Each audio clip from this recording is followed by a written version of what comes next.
You're watching Breakthrough News. Hello everyone, I'm Charlotte Hohenstein and you're watching Breakthrough News on BTR today.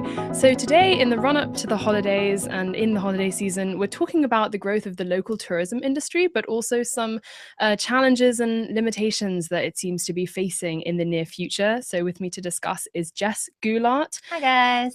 Who hosts the 20-something Traveler show on BTR. Thank you, Jess, My for joining pleasure. us today in the Thanks studio. so much for having me. So we have seen a huge growth recently in local tourism. Countries like Airbnb have made it cheaper, more popular. Yep. First of all, why local tourism? Because that's obviously a huge trend in and of itself. Definitely. I mean, I think that the trend probably started because the internet suddenly made it much more easy to access that sort of facet of a location.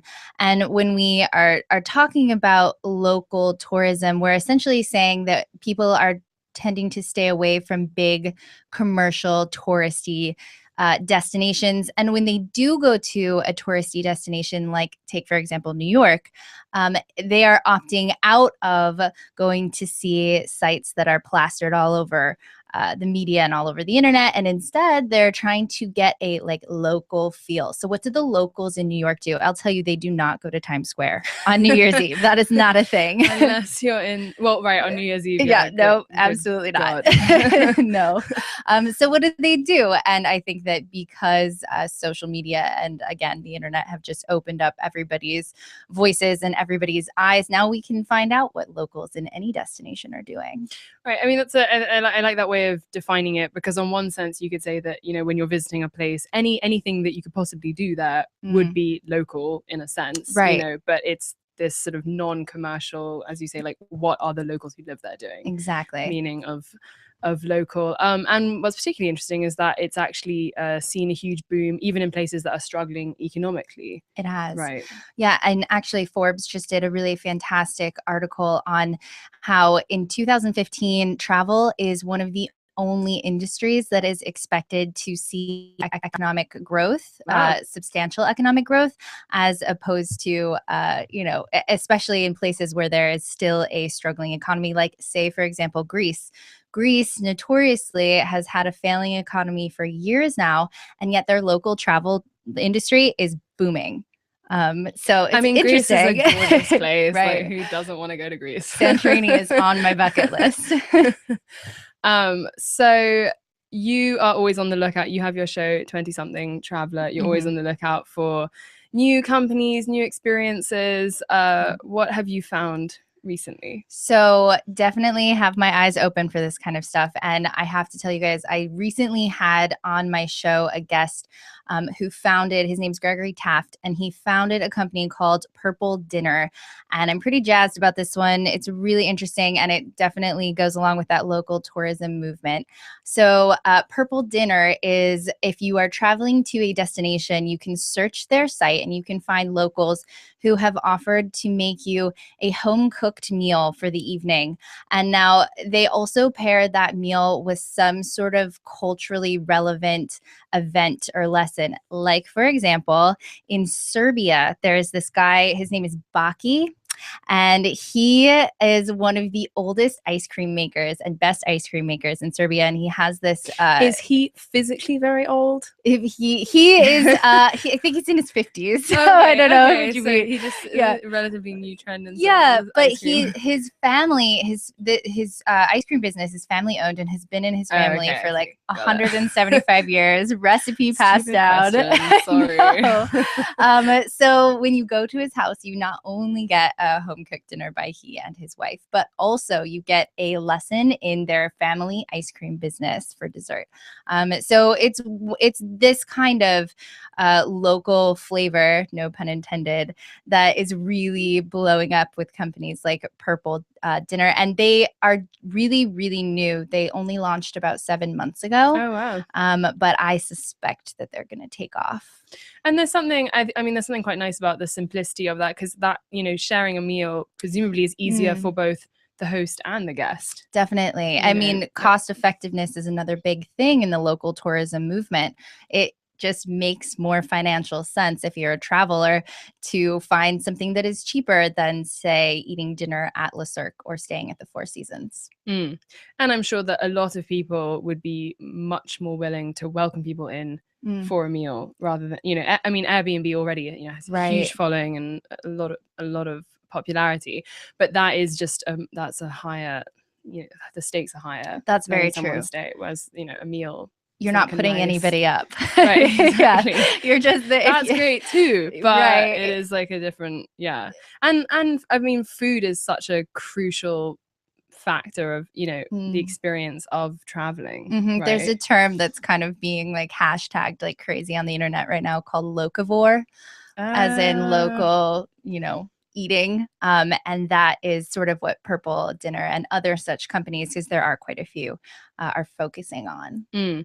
So what's Purple Dinner's edge right now? I mean, if there are other companies, I would say that the best thing about the website, though, a note to be wary of, they definitely need a redesign, and that is in the works. I thought that as well. Yeah, I was like, this is kind of a retro. It's let's say very vintage. Yeah, but they are definitely getting a redesign. Yeah, I think that the best thing they have going for them is that bridge between culture and food, and how they really try the cultural experience. Exactly emphasize that, which I think is great. Cool. And what about? I think you mentioned to me before we started filming this, spotted by locals. Yeah, that's another really great idea. So basically, another aspect of the local tourism movement is tours done by locals. And that is what this website, Spotted by Locals, focuses on. So they take, 8 or 9 locals living in a popular destination, like, again, New York City or London.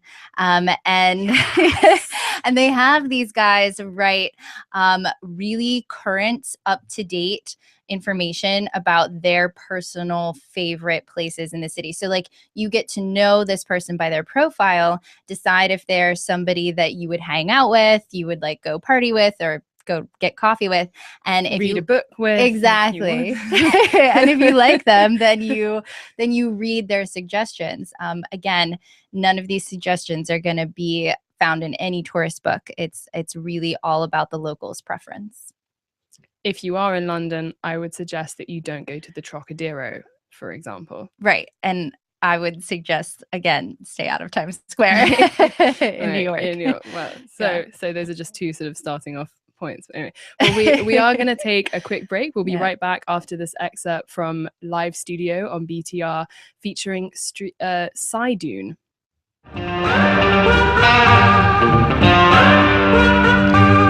been driving all around the west side of town. I've been driving all night. There's some brothers looking for a fight, getting sentimental. We're back with our discussion on local tourism with Jess in the studio with me today.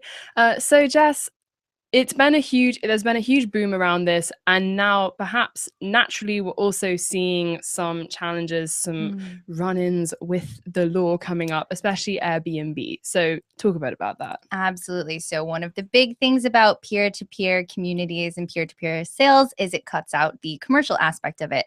So with Airbnb, hotels are understandably pissed about this. They're losing a lot of business. And one of the things that we saw happen back in April of this year is the hotels in New York City finally started to fight back, and they took what had up till that point been primarily civil disagreements in civil court. They took it all the way to state courts. And so it's becoming a bigger deal. It is. And what they're saying is that, and it's true, in New York City and other similar locations, you aren't allowed to rent any part of your property to somebody for less than 30 days if you are not also present at that property while they're there. And it's another big issue in New York is co-ops, where you aren't allowed to rent out your property at all all to anybody that's not a direct family member. And but I mean, both of those things obviously completely defeat the purpose, right? Right, Because exactly. You only want to rent it out when you're not there, when there's no Right. point, and you're not going to rent it out to a family member, probably. Right. And that's Yeah, Airbnb's. I mean, that's 2/3 of their business, I think I read, is that exact profile of person. So someone you don't know Right. when you're not there. Right. Like, So it's a real problem. And Airbnb, knowing that this is such a big part of their business, has been really shy and trying to get around giving the New York State any sort of files on their clients, because right now it's all private, and they're subpoenaing them like crazy because they want to bring some land lawsuits about to certain owners. do you think these lawsuits in general are fair? Or I- even practical? Is this a losing battle? I think that it is. And I kind of liken the local travel movement and peer-to-peer relations and commerce to what happened to the music industry in the past decade. When the fall of the record labels happened because of things like, right, like music sharing became so popular. Thank you, Napster. And, they were pissed. They sued artists. They sued, I don't know, consumers, everybody they could. And yet it did them no good, because here we are in the age of Spotify, Pandora, Bandcamp, etc. And I think that no matter how much the hotel industry whines and cries about this, it's inevitable.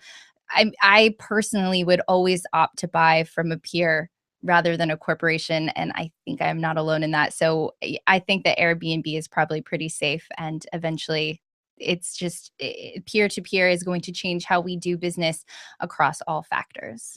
And you don't think that these lawsuits right now, these potential lawsuits, are going to impact the rise of local tourism? I don't. It's too big. Down the road? It's too big. I don't think that it will, apart from having some great media buzz, I don't think that it's really going to do much of anything. I mean, if I could rent out a room in my apartment for $200 a night, I would. Right. And I know the stories behind the lawsuits, and I know what's going on with Airbnb, and I'd still do it. Wow. Yeah.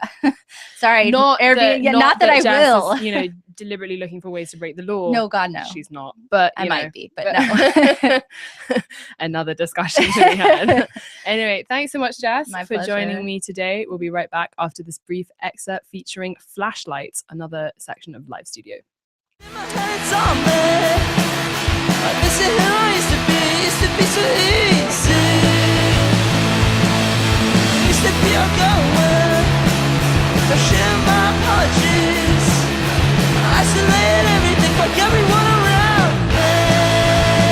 When it all came down. Thank you, everyone, for tuning in. I'm Charlotte Hohenstein, and you're watching Breakthrough News. Be sure to check out breakthroughradio.com through the weekend for our continued Comedy Week coverage, including an article about the rising trend of laughter yoga, which is exactly as it sounds. Check out Michelle Bacigalupo's article for more information on that.